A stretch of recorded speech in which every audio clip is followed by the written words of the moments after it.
Разы кылуунун биринчи жолу сейилдөө, түнкү сейилдөө, кечки сейилдөө. Жумуштан келесиз, балдарыңызды аласыз, аялыңызга айтасыз.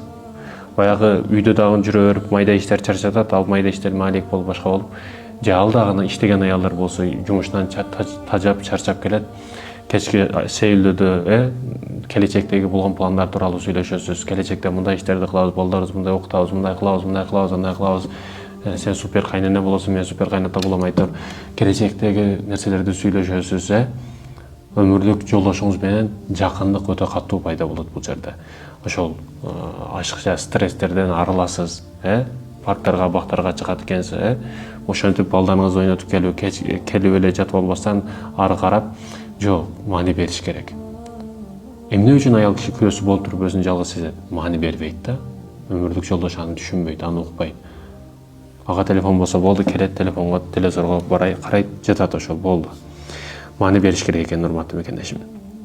Кечки сейилдөөнү өмүрлүк жолдошуңуз менен кылыңыз.